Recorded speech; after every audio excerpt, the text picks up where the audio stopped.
What is the difference between the dismissive avoidant and the fearful avoidant? They might come across very similar. However, there are some key distinguishing characteristics that I'm going to talk to you about in this video. Welcome to this channel. My name is Patrycja Mahocka and I'm the owner of the Love and Thrive School, where I help people shift from surviving to thriving and help them find the love, safety, and freedom that they desire. I'm so glad you're here. So there are key distinguishing factors between the dismissive avoidant and fearful avoidant. So let's first start with the fearful avoidant. The key factor here is that there is fear when it comes to relating to others. Now, because the fearful avoidant has grown up with so much chaos and situations that used to scare them. So say, for example, the mom used to be really loving and caring one moment, and all of a sudden she had a mood switch for whatever reason. Maybe it was drugs, alcohol, maybe it was a mood disorder, BPD, something like that. Or perhaps she was a fearful avoidant. She didn't know how to manage her own emotions because generationally this was just a way of living and habits that were passed down. So there was no emotional regulation. So then the child started to feel scared of the parent that is supposed to protect them and love them. So the fearful avoidant has that fear of the person they love. And they might not even realize it immediately because they experience it so often. But what they might notice is that there is a lot of suspicion, and they might not even call it suspicion. They might just say, you know what, you can't trust many people. People are not to be trusted. What is their agenda? I don't know what that person's agenda is. So they have this suspicious attitude around people. And especially their partners, if they have been in situations and relationships where they have been in narcissistic abuse, for example, or people have put them through hell, they are then going to wonder, is this partner that is in front of me now going to be the same? Are they the narcissist? So the dismissive avoidant has also a distrust in people. However, their distrust is more about their emotional vulnerability. So therefore, the dismissive avoidant will not open up emotionally about their needs, their wishes, their hopes, what they're going through. And again, I did not close the other door to and you can see that is blind slapping. Anyway, sorry, this is going to be like the key distinguishing factor of these videos. This flapping of the window blinds in my next room. I'm going to make a point of that the next time. All right, so the dismissive avoidant, you know, they grew up more with but they grew up with neglect. So neglect of their emotional core. That means when they were sad, they were hurt, nobody was really there for them. And when they look back at their past, they often don't see any huge trauma. Like the fearful avoidant generally will look back at their past and say like, you know what, things were not right there. Like either people were drinking or there was many divorces or we just moved a lot. It was chaos. Okay, so fearful avoidants generally understand that things in the past were just not savory. They were not a happy home and they're going to be quite honest about it. Whereas the dismissive avoidants often come to me as clients and they will go, you know what, my childhood looks perfect. There was nothing wrong. Nobody really fought. There was no one beating me. However, that can also happen, right? But generally there might be this, like there was no like huge trauma, huge obvious trauma. So when I look back at my past, I wonder, why am I in this situation? Why do I feel so weird? And the reason for that is because things were missing. So like Gabo Mate says, it's not only the things that happen to us that influence us, but the things that didn't happen to us. And for them, there was no emotional closeness. For them, when they were hurt, when they were sad, and they went to their mom or to their dad, maybe their parents just said, oh, you know what, that's just the way life is. Sometimes people are nice to you, sometimes you'll feel good, sometimes you'll feel bad. Don't worry too much about it, just carry on. Okay, so something like that, which is not really hugely harmful, and the parents didn't mean to cause harm. Maybe it's even a philosophy that they live by. However, a child needs that tender love, care, and nurturing. They need to be seen in their emotion, in their experience, because for a child, it feels so big. Those experiences, emotional experiences, feel extremely big and overpowering, and they don't make sense of it. And when they see that I'm experiencing this, but my parents don't seem to be experiencing this, then how do they make sense of that? The child then internalizes it and says, well, there clearly has to be something wrong with me. I am faulty, I'm defective, I don't know how to cope with life, and other people can't really help me, so I need to be self-reliant. So you can see that both of them don't really trust people. But for the fearful avoidant, there's an additional layer of fear of safety. There is this preoccupation with safety. Often they want emotional safety and physical safety.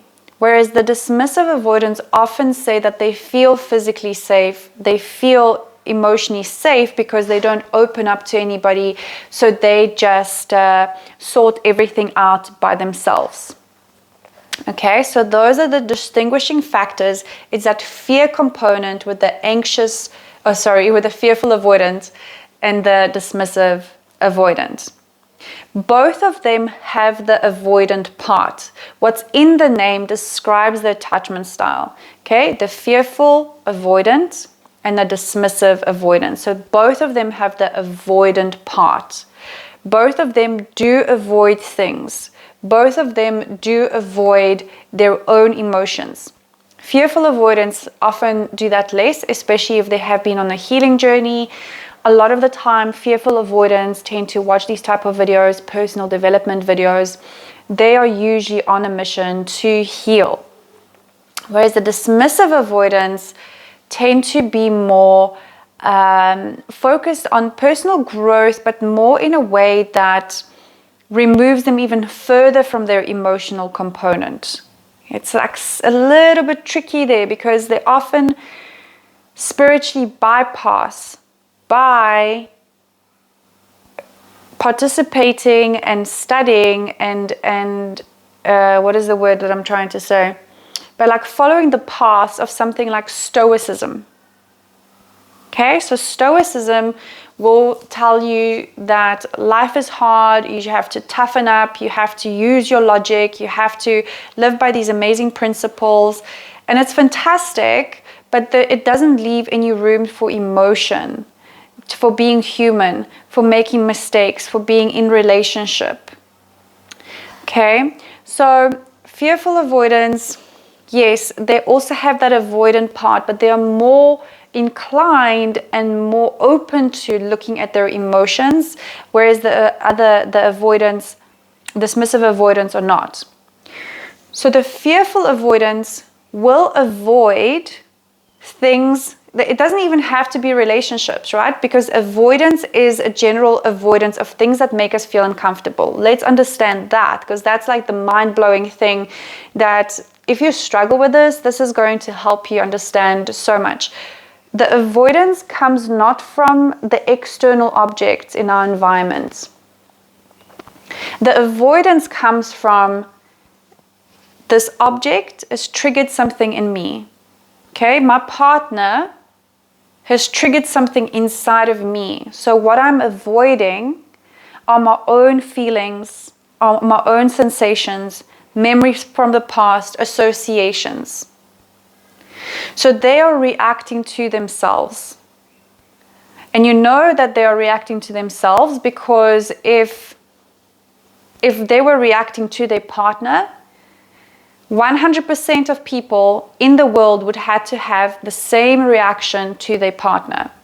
Okay, but some of the friends, you know how it goes. Some of the friends you'll go to and you say, oh, my partner said this. And one of your friends can say like, oh yeah, that I agree with you, that wasn't right. And the other friend might have a different perspective on it. Okay, so everybody is going to react differently in that situation. So when the avoidance happens, and I'm talking for myself as well, right? Because I used to be fearful avoidant. The avoidance is I'm avoiding how I'm feeling about this person, about the situation. Most of all, I'm avoiding how I'm feeling. I don't want to feel these feelings. I don't know how to deal with these feelings. I don't want to feel this way anymore. That is the avoidance. So with the fearful avoidant, what you will see is that avoidant part where they disengage from a relationship, that term is actually called the deactivate. So they activate. Activating, it means I'm going towards my partner, I want to reach out, I want to connect. Deactivating means I am shutting down and moving away from the relationship.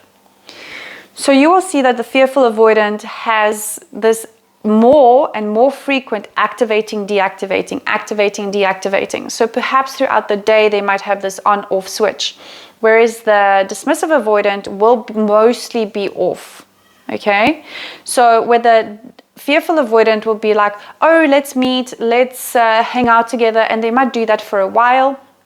And then after a week, when they perhaps didn't take care of their work or their physical health, or they've neglected other parts of their lives, and now they're feeling pressured from all other directions, and they will go like, whoa, this relationship or this activity or whatever I'm doing is not good for me, switch off, and then pay attention to the other. Okay, so they're very extreme. They kind of swing like from one extreme to the other. Like, okay, now I'm seeing all of you. Now I can't see any of you because now I have to work. Now, so there's this like extreme, and the extremes feel very intense. So there's this intensity, and you can hear pressure in their voice when they're telling you like, I have to do this. I have to, whether it's I have to see you, or then I have to do my work. There is just so much pressure, and you will just sense that there is a lot of pressure that they're putting onto themselves. Whereas the dismissive avoidants mostly will prioritize their work, their fitness, their stuff, right? Because they have learned through life, through their upbringing, that I am safe at taking care of myself. So you will get that more consistently, where it's like they put themselves and their life first, and you kind of have to slot into it. Whereas the fearful avoidant will be like, yay, let's hang out, let's do these things, especially at the beginning of the relationship. It's all go. And that can even last for a very long time, for like a year or even more. Whereas the dismissive avoidant will be more cool and collected, and like focus more on their life, and their partner from the start might want them to engage more. Now, I know that in dating, dismissive avoidants sometimes will move towards their the partner that they are interested in, and they will make plans and arrangements. However, they're not as intense as the fearful avoidant. The fearful avoidant, when they activate, they're almost like the anxious partner, where they're like, I want to see you, I want to see you every day. They're going to be texting you what you're doing. And then the dismissive avoidant is more consistently avoidant. So they might message you, I don't know, maybe a few times a week. When they first meet you, 3 times a week. If they really, really like you, maybe once a day. But I think that's quite a push. So like 3 times a week. Whereas the fearful avoidant, the communication is going to be more frequent. Okay, so that's how you can distinguish the two, because the fearful avoidant, remember, they also do have that anxious part.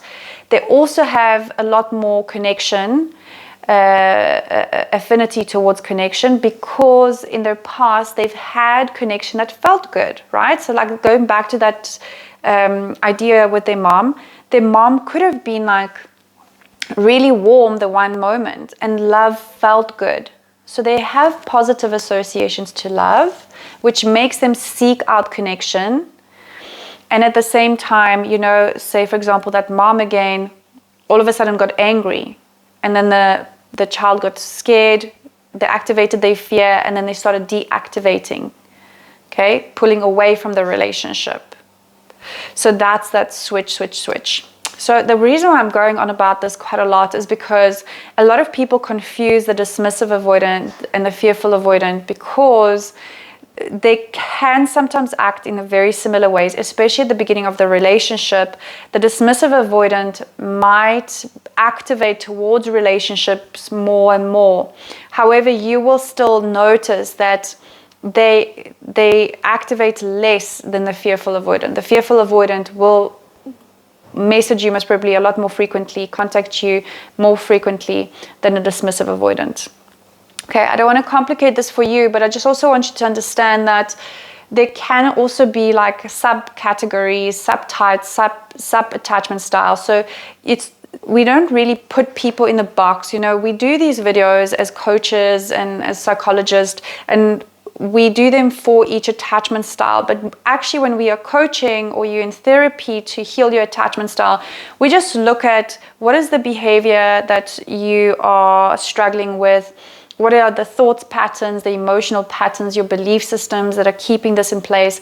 And then that's how we help people. Because a lot of us are actually just a mixture, you know, and some people exhibit one type of attachment style with their family, and then another with their friends, and then another with their romantic partner. Or in certain situations, sorry, that's my computer cable. In certain situations, they might get triggered into avoidance, right? So mostly they can be secure and then triggered a little bit into avoidance or fearful avoidance in certain situations. So we are all very, very different, but this is just like a general overview, okay? I wonder if you've noticed that sometimes you or your partner act in different ways. I know I used to do that. And it was very confusing because I thought, how can I be so okay with my friends? But then in my relationships, I used to get polarized a lot. So sometimes I was the anxious partner when I was dating the dismissive avoidant. Then I was the avoidant partner when I was dating somebody more anxious. And towards my mom, I would be more avoidant. And I was like, what is happening here? This is like a typical thing that fearful avoidants experience, that kind of adaptability and being like a chameleon. That is more of the characteristic of a fearful avoidant rather than a dismissive avoidant. Dismissive avoidants kind of have more consistency, right? Like even the anxious, if you think about the anxious, preoccupied, dismissive avoidants, the anxious will act anxious most of the time in most situations. Dismissive avoidants will act dismissive and avoidant in most situations. They kind of have that, like that's their strategy, that's their template, and then they go. It's like that consistently they are like that. Where the fearful avoidant, that main distinguishing factor is that sometimes they're like this, sometimes they're like that. They are inconsistent. Another word for describing the fearful avoidant attachment style is disorganized. So they are disorganized in how they're attaching to people, the strategy with which they manage their life. It is disorganized. And it can be quite a paradox because fearful avoidants often want to control things on the outside, like their diet, their environment, maybe exercise, other people sometimes, right? Because internally it feels so disorganized and crazy. So they want to get some kind of control over that by trying to control either themselves or their environment. All right, so another very big telltale sign is that the fearful avoidant is hypervigilant. They will look at and pay attention to their partner.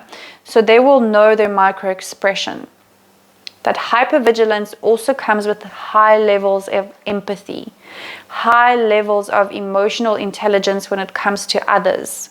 Not that when it comes to others, because often they don't know how to deal with their own emotions, but they are very good with helping other people through their emotions. So fearful avoidants will connect with other people on their emotions and help them through their emotions and be the shoulder to cry on. Whereas the dismissive avoidant kind of missed that cue where they were handing out empathy and hypervigilance, and they didn't get a lot of that, you know, growing up. So for them, they sometimes struggle with empathy. Some of the dismissive avoidants that come to see me, that I've worked with, tell me, oh, I'm so embarrassed. My friends tell me I should be more empathetic. My partner tells me I should be more empathetic. I don't know how to be more empathetic. Empathy is something that we learn. So if they have never been shown how to do it, of course they don't know how to do it. However, everybody can always learn. When it comes to conflict resolution, the fearful avoidant will tend to be more volatile than the dismissive avoidant.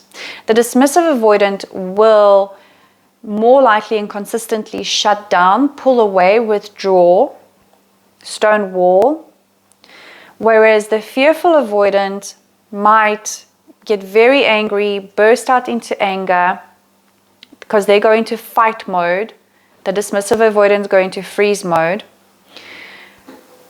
and then they might shut down. Usually the fearful avoidance shutdown is a lot shorter than the dismissive avoidance. Dismissive avoidance can shut down, and they like shut down for days and weeks, even longer. Whereas the fearful avoidant, because they have those needs for connection, just as much as they have the needs for avoiding and deactivating, they might go through that fight phase, then they might shut down, but they will come out of shutdown, and most of the time they will seek out connection, they will seek out repair of the relationship, whereas the dismissive avoidants tend to just stay shut down for a much longer period of time. And that's very interesting. What happens there is, because imagine like you have a light, electricity in your house. When a fearful avoidant switches between all of these different states of like fight or flight, it's mostly like putting on and off a light switch. Okay, so that's quite easy. There's a lot of energy in our fight and flight system on a more of a biological level. So there is adrenaline. We're just like, okay, are we either going to run away from the predator or we're going to fight them? Okay, so there's an energy, there is aliveness, there's movement. This is why the fearful avoidance and the anxious preoccupieds tend to de-escalate a lot quicker, and then they can just re-engage a lot quicker. Okay, so that's the light switch. Whereas the dismissive avoidance, it's like you unplug the house from the electrical grid somewhere there in the power station. Okay, they go into freeze mode, shut down, nothing's on. Freeze mode means I am preparing to be eaten by another predator. So all systems are going into shutdown. This is why it takes them a long time to like kind of slowly come online again. Okay, and then they have to go through that flight and fight mode, and then they will go back down to their parasympathetic nervous system, which is then engagement again. So, and often the dismissive avoidants don't even go through that fight and flight. Okay, they don't honor that. They often suppress that, and it's not really good for their physiology. So they will just shut down for a very long time until they feel safe. And for the partners of these people who shut down, they don't understand that shutdown is a really big signal that there is unsafety. Your partner is feeling unsafe. A lot of people think that this is a power position, like I'm just going to shut down and I'm going to stay shut down. But actually what happens, that person is feeling extremely unsafe, and we are in freeze. Freeze means, okay, we're going to be eaten alive, so all systems shut down. This is the difference between the fearful avoidant and the dismissive avoidant. The fearful avoidant can change those states quite frequently. Maybe like in one moment they can be yelling and screaming, and then all of a sudden go like, okay, cool, it's fine, let's just move on, all right? And they can be fine. The dismissive avoidance won't switch so easily. Fearful avoidants tend to be warm and friendly. They love people. They are usually quite charismatic. They want to engage with people. So you might even see them like big eyes engaging with people at a party. Of course, if they feel comfortable and safe in their environment, if it's something that they are unfamiliar with completely, where they are the fish out of water, they might move more into their insecurity and avoidance. And that can kind of change. But generally, they will want to make an effort. And sometimes they might even hug and kiss you, be warm, whereas a dismissive avoidant will generally want to keep their distance, physical distance as well as emotional distance, and they are not going to be the one engaging with people and trying to open up conversations and go out and try to speak to other people at the party. They will most probably just stand somewhere or sit somewhere and just let people come to them if people want to come to them, but they will not make a huge effort. So when we are thinking about the fearful avoidant versus the dismissive avoidant, we can imagine that the fearful avoidant is more like a strobe light, like at a disco or at a rave. The strobe light will go on to connect and will go off, on and off, on and off, on and off, and they can do that quite frequently throughout the day even. Whereas the dismissive avoidant is more off. Okay, they are just generally more consistently off towards relationship. They are more in their deactivated phase stage. They don't switch on as much. They don't seek out connection as much, as frequently as the fearful avoidant. And of course, just to sum it up, there is that fear component, which looks like a suspicion and a distrust. And the fearful avoidant feel unsafe, sometimes in their body or emotionally, just in life in general. Whereas the dismissive avoidants don't have that. They also struggle with trust, but they struggle more with being vulnerable with others. They don't trust others to hold their vulnerability as sacred. So I want to know if there are any other similarities or differences that you have spotted, and put all your comments and questions below. I can't wait to answer them. Till I meet you again, big love.